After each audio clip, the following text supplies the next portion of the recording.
And it is not just on one side of the border. It's not story of Pakistan. It is also the story of India.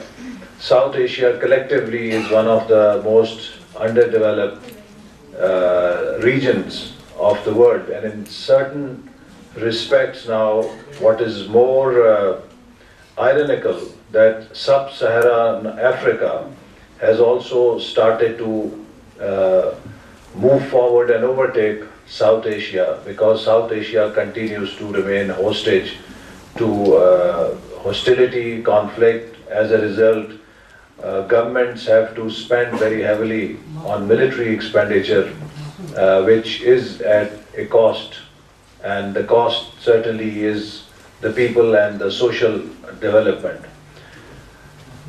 Pakistan-India relations have gone through different phases. There have been ups and downs. Unfortunately, after Mumbai incident, we saw that there was a certain response in India, which I think, which I've also explained to the Indian counterparts, that made those terrorists look successful, because that incident was carried out with the precise objective of stalling the India-Pakistan peace process. And the manner in which India responded and went hysterical about this incident, that served, I think, the cause of those elements which wanted the peace to suffer.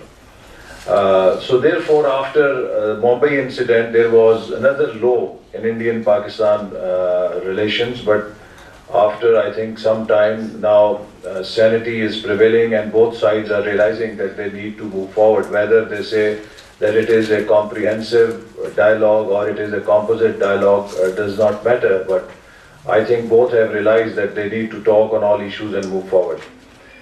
In India, when we met different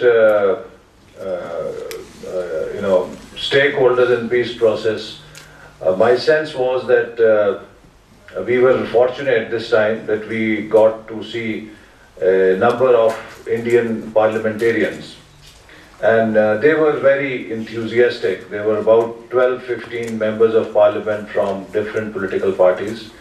And one element of this India-Pakistan diplomacy which takes place on track 2 level was that in the past, politicians from Indians were either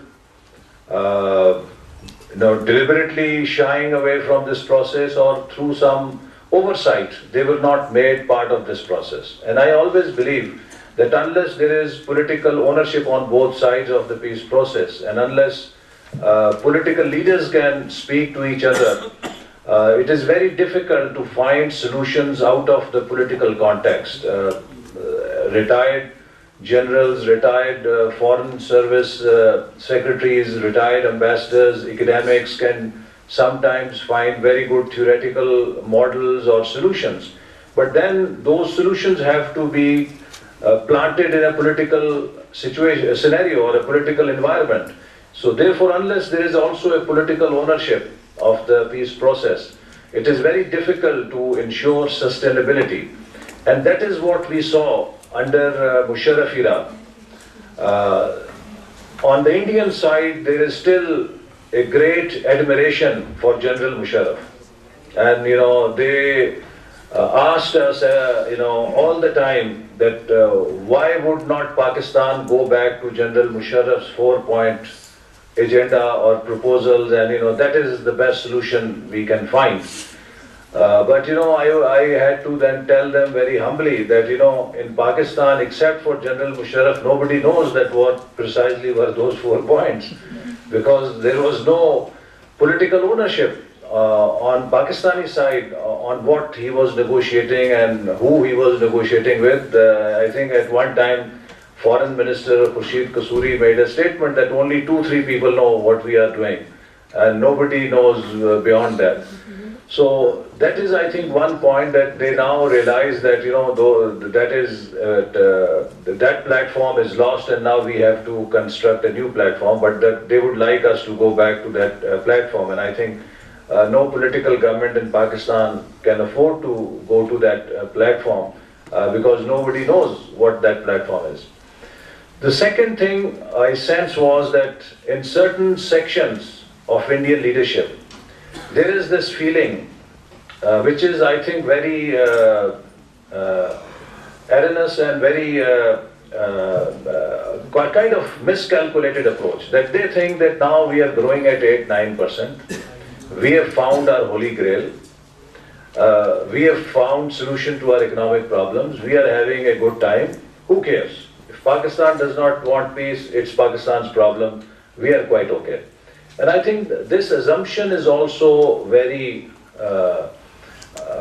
flawed and based on short-sightedness, because I have not seen any sustained growth and development in any part of the world where you can build growth on an island.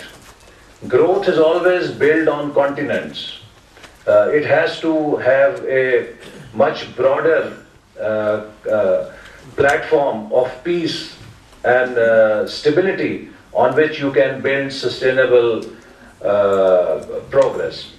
So that, I think, again, is something which we need to keep in mind, that there is a section there which also has become little myopic in terms of their sight of the peace process. The third observation was, and which we tried to explain to them, and they were very jittery that if another Mumbai-like incident took place, there would be a response from Indian side. So we said, one, you have to first qualify your statement, that do you feel that state of Pakistan or the government of Pakistan may initiate anything like that? And if government of Pakistan or state of Pakistan is not supporting terrorism, so then you have to also understand that there are not just non-state actors within Pakistan, but there are non-state actors in the region who have an incentive to disrupt the peace process, because that will bring back Pakistani troops from western borders to eastern borders. And that will change the calculus of security in the Afghanistan-Pakistan region. So you have to understand, it's not any element within Pakistan or any element which is India-centric that would have motivation to do anything like that.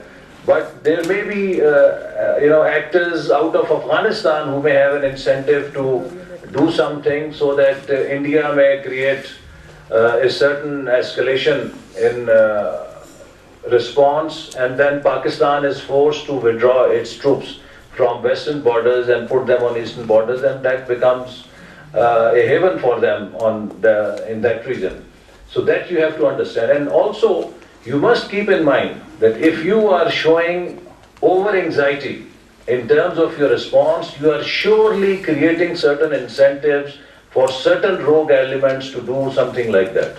So therefore, there is a need to have a more mature response in terms of understanding that, what are the motivations of different actors right now. And for sure, in Pakistan, if you look at history, no political government, no democratic government has ever wanted to pursue such tactics as part of its foreign policy.